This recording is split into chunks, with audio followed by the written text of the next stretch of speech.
میں آپ کو ایک چیز بتاؤں، یہ لفظ میرا ذہن میں رکھیے گا، حامیم لا ینصرون۔ حامیم، قرآن میں حروف مقطعات جتنے بھی آئے ہیں، نون، کاف، ہا، یا، عین، صاد، الف، لام، میم، حامیم، عین، سین، قاف آئے ہیں، جتنے بھی آئے ہیں ان میں حامیم سب سے زیادہ آیا ہے، اور ایک جگہ ہے کہ 7 بار آیا ہے۔ حامیم سب سے زیادہ آیا ہے، حامیم سب سے زیادہ آیا ہے۔ اور یہ وہ لفظ ہے، میں آپ کو ایک چھوٹا سا نقشہ کھینچتا ہوں، میری طرف دیکھیے گا۔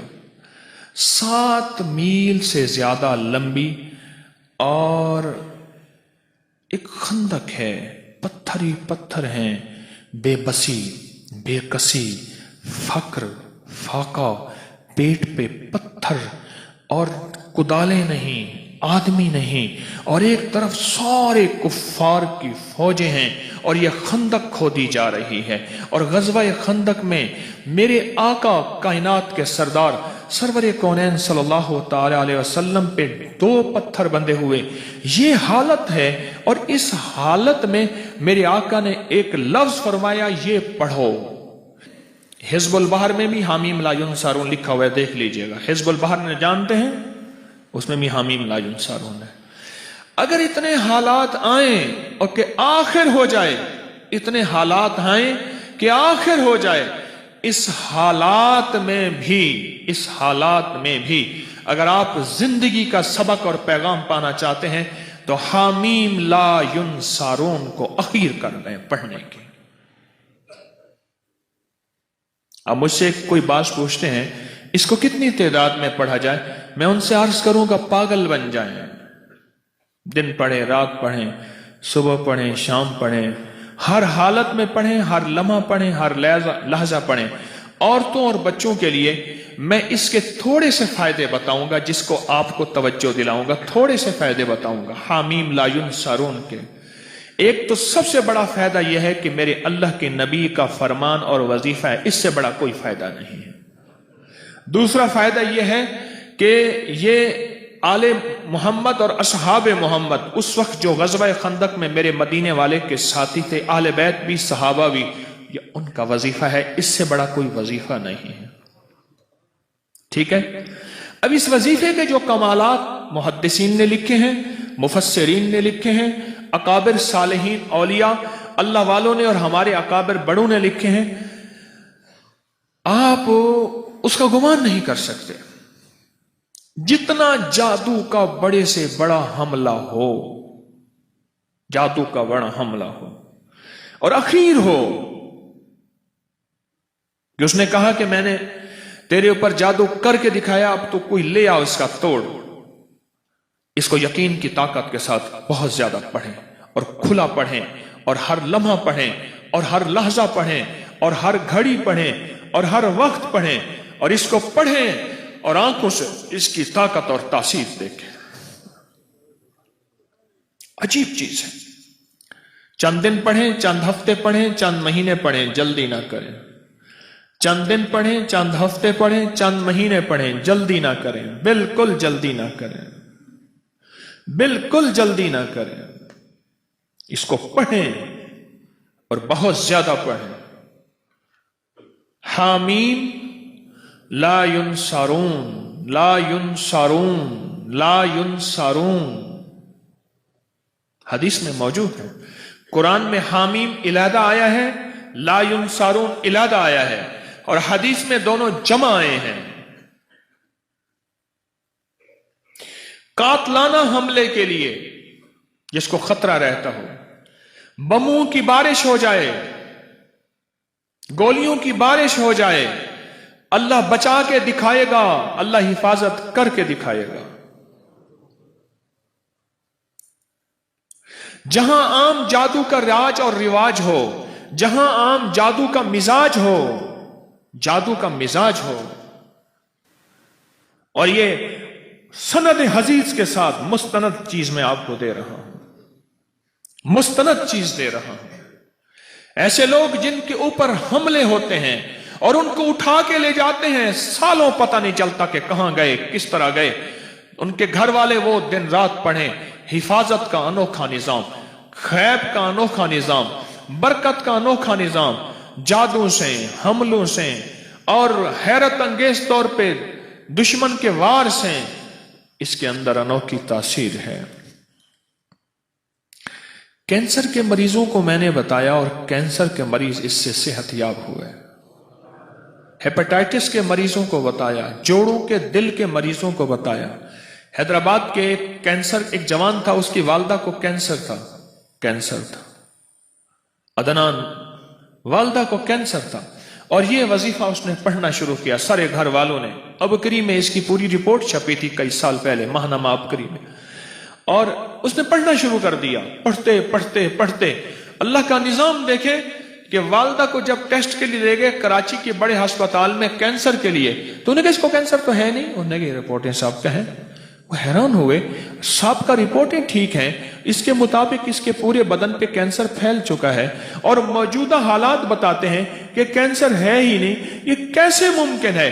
اس نے کہ ہم نے ایک وظیفہ پڑھا تھا، حامیم لا ینصرون، انہیں کہ ہمیں سمجھ نہیں آتا یہ وظیفہ کیا ہوتا ہے، برحال اس کو کینسر نہیں ہے۔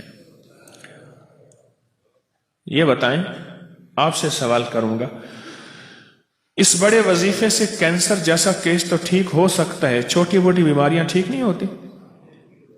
بولے بھائی۔ اچھا، اس کے پڑھنے سے قرآن کی تاثیر علیحدہ ملے گی، حامیم قرآن میں ہے، قرآن کا ثواب ملے گا، لا ینصرون قرآن میں ہے، اس کا ثواب ملے گا۔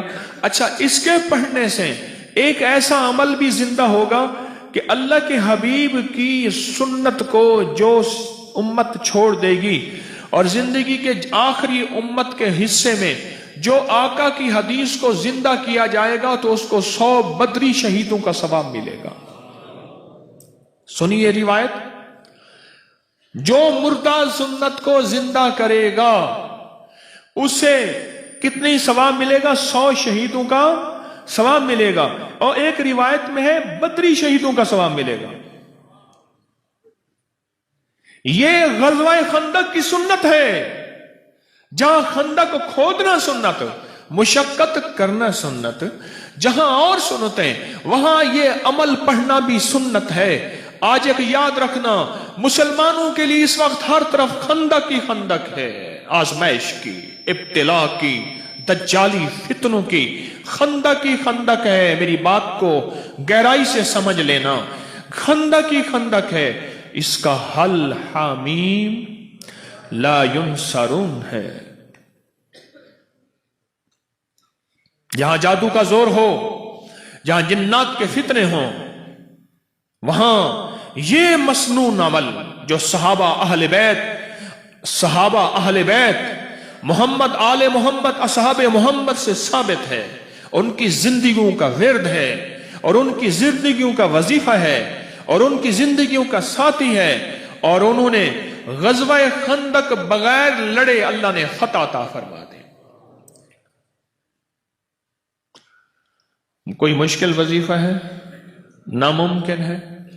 ایسا تو نہیں کہ جو آپ نہ کر سکیں۔ کوئٹہ میں گیا، بہت پرانی بات ہے، بہت پرانی بات ہے۔ میں جب وہاں گیا تو وہاں ایک صاحب تھے، اس کے 400 گارڈ تھے، ایک قبیلے کا سردار تھا، اس کے ارد گرد گارڈ۔ ہر وقت میری کوئی ملاقات ہو گئی، کسی کے حوالے سے ملاقات ہوئی، تو ملاقات میں نے کہا کہ آپ کے یہ گارڈ ہیں، آپ تھک نہیں جاتے؟ کہنے لگے زندگی یہی ہے، کیا کروں، اکتا جاتا ہوں۔ میں نے کہا اگر میں آپ کو ایک چیز بتاؤں، کیا؟ میں نے کہا حامیم لا ینصرون سارا دن پڑھا کریں، کھلا۔ کہنے لگے مجھے لکھ دیں۔ میں نے ایک دوست سے کہا، اس کو لکھ دیا۔ مجھے پتا چلا کہ وہ طبعی موت مرا، جبکہ اس کا باپ اس سے زیادہ طاقتور، پاورفل تھا، وہ بموں اور گولیوں کی موت مرا، اور وہ عام موت اپنی پوری زندگی گزار کے مرا۔ اور مجھے پیغام ملا کہ جب سے آپ نے مجھے یہ وظیفہ دیا ہے، میری زندگی میں سکھ ہے، سکون ہے، چین ہے، راحت ہے اور خیر ہے، اور اب مجھے ان چیزوں کی ضرورت محسوس نہیں ہوتی، اور میں بالکل آسانی سے پھرتا ہوں۔ زندگی میں اگر مسائل ہیں تو یہ سب سے اعمال سب سے بڑا خود وسیلہ ہے، وسائل ہیں، بہت بڑا طاقتور چیز ہے، بہت طاقتور چیز ہے، اور بہت بہت طاقتور چیز ہے، بہت طاقتور چیز۔ اعمال بیماریوں کے لیے، کینسر کے لیے، لا علاج روگوں کے لیے، لا علاج دکھوں کے لیے، مسائل الجھے ہوئے اس کے لیے انوکھی چیز ہے، زبردست چیز ہے۔ کھلا پڑھیں، اٹھتے پڑھیں، بیٹھتے پڑھیں، ہر نماز کے بعد ایک تسبیح پڑھیں، اولا کے درود شریف، سارا دن پڑھیں، سینکڑوں پڑھیں، ہزاروں پڑھیں، اور زندگی میں اللہ کی رحمتوں کا مشاہدہ دیکھیں۔ سندھ میں گیا تو میں نے ایک صاحب کو اس کی یہ بتایا، میں نے کہا حامیم لا ینصرون پڑھ، اس کے اوپر اس کے بڑے فائدے کھلے۔ ویزا نہیں لگ رہا تھا حج کا، یہ پڑھا ویزا لگ گیا۔ حج میں قرآن اندازی میں نام نہیں آ رہا تھا، یہ پڑھا قرآن اندازی میں نام۔ وہ کہتا ہے مجھے زندگی کا کوئی مسئلہ ہو مجھے واقعات بتائے، یہ پڑھا یہ ملا، یہ پڑھا یہ ملا، یہ۔ میں نے کہا اللہ کا بندہ یہ لکھ دے، میں رسالے میں چھاپ دوں گا، لاکھوں کروڑوں انسانیت کا فائدہ ہوگا۔ میری کوشش ہے جو میرے شیخ کی برکت سے اور میرے اسلاف اور اکابر کی برکت سے مجھے ملا ہے وہ میں قبر میں ساتھ نہ لے جاؤں، اللہ کی مخلوق کی امانتیں میں اللہ کو دے کے جاؤں۔ ایک میری چاہت ہے، خواہش ہے۔ مجھے کہنے لگا میں لکھ دوں گا۔ پھر سال کے بعد جانا ہوا سندھ میں، پھر میں نے عرض کیا، ابھی میں سندھ سے آ رہا ہوں سکھر وغیرہ سے، تو میں نے کہا کہ لکھ دے، کہہ رہے سائیں میں لکھ دوں گا۔ پھر کہا اچھا، میں نے کہا جا تجھ سے اجازت لے لی میں نے عمل کی واپس، اب تو پڑھ جا کے۔ صبح روتا ہوا آ گیا، کہنے لگا میں کیا ہوا؟ کہنے لگا میں صبح اٹھتا ہوں، نماز فجر کے لیے اذان دیتا ہوں، سب سو رہے ہوتے ہیں، اور کتے آج تک انہوں نے مجھے سر اٹھا کے نہیں دے گا، آج پہلی رات ہے کتے میرے پیچھے پڑ گئے۔ میں یہ پڑھتا ہوا جاتا ہوں، کوئی کتا مجھے نہیں دیکھتا، اور یہ لفظ کوئی انسان نما کتا ہے نا وہ بھی اٹھا کے سر نہیں دیکھتا، جس کو قرآن کہتا ہے اولئک کل انعام بل ہم اضل، کہ وہ ایمان اعمال کی زندگی، اللہ کی محبت، اس کے حبیب کی محبتوں سے جب دور جاتا ہے وہ انسان نہیں، وہ جانور ہوتا ہے، جانور نہیں جانور سے بدتر ہوتا ہے، کیونکہ بکری جانور ہے پھر بھی فائدہ دیتی ہے، گائے جانور ہے، بھینس بھیڑ جانور ہے، نفع مند ہے، بچھو سانپ بھیڑیا کتا یہ خنزیر اور یہ وہ چیزیں ہیں جو نقصان دیتی ہیں۔ قرآن کہتا ہے وہ جانور نہیں جانور سے بدتر اندر کا حیوان بن جاتا ہے۔ تو وہ یہ لفظ ایسے لوگوں کے لیے بھی لاجواب ہے۔ اب آپ خود سمجھ لیں، کہنے لگا کتے نے سر اٹھایا اور کتے مجھے بھونکنے میرے پیچھے پڑ گئے، مجھے اجازت واپس کر دیں۔ میں نے کہا ہم نے بڑوں سے سنا تھا کہ اللہ والوں کی اجازت، چونکہ میں کوئی ولی اللہ والا نہیں ہوں، میں ان کے غلاموں کا غلام ہوں، میں ان کی اجازت لوگوں کو دیتا ہوں، باقی میری اوقات کا مجھے پتہ ہے۔ اور ایک بات میں اپنے درس میں کہتا ہوں، میرے نیٹ پہ 1100 سے زیادہ درس پڑھے ہیں، اور ایک بات اکثر کہتا ہوں کہ لوگوں مجھے اپنے ایک نمبر ہونے کا دعویٰ نہیں، پر میرا پیغام میرے اعمال ایک نمبر ہے، میرا پیغام ایک نمبر ہے، میں ایک نمبر ہوں، اس کا میں دعویٰ نہیں کرتا۔ مرنے سے پہلے آپ مجھے منافق نہیں کہہ سکتے، اور مرنے سے پہلے میں اپنے آپ کو مخلص نہیں کہہ سکتا۔ یہ پتہ موت کے وقت چلے گا کہ کون مخلص تھا اور کون منافق تھا، یہ پتہ موت کے وقت چلے گا، یہ پتہ موت کے وقت چلے گا، موت کے وقت چلے گا۔ حامیم لا ینصرون۔ خیر میں نے اس کو پھر اجازت واپس دی، پھر کہنے لگا جی اب کتے نہیں سر اٹھاتے، یعنی یہ وظیفہ وہ کہتا ہے میں نے جس مقصد کے لیے پڑھا، جس مشکل کے لیے پڑھا، گردوں کے ڈائلائسس کروانے والوں کو میں نے یہ دیا جن کے گردے فیل ہو گئے تھے، یقین سے پڑھ۔ تو کہتا ہے کچھ نہیں ہوگا، میں کہتا ہوں ہوتا ہے، تو کر کے دیکھ تو صحیح۔ تو ڈرتا ہے میں کروں گا پتہ نہیں ہوگا یا نہیں ہوگا، میں کہتا ہوں کرتا ہے اللہ۔ یہ تو میں آپ کو ایک بڑا تحفہ دے رہا ہوں، اور مجھے بڑوں سے اجازت ہے، مجھے اپنے بڑوں سے اجازت ہے، اس لیے آپ کو اجازت عام دے رہا ہوں۔ آپ یہ بھی اجازت ہے کہ مخلوق کو بتائیں، اللہ کی مخلوق کو نفع پہنچے، یہ اجازت ہے۔ اپنی بیماریوں کے لیے، اپنے جادو کے لیے، اپنے دکھوں کے لیے، اپنی مشکلات اور مسائل کے لیے، اپنی زندگی کی ناکامیوں کو دور کرنے کے لیے پڑھیں پڑھیں پڑھیں۔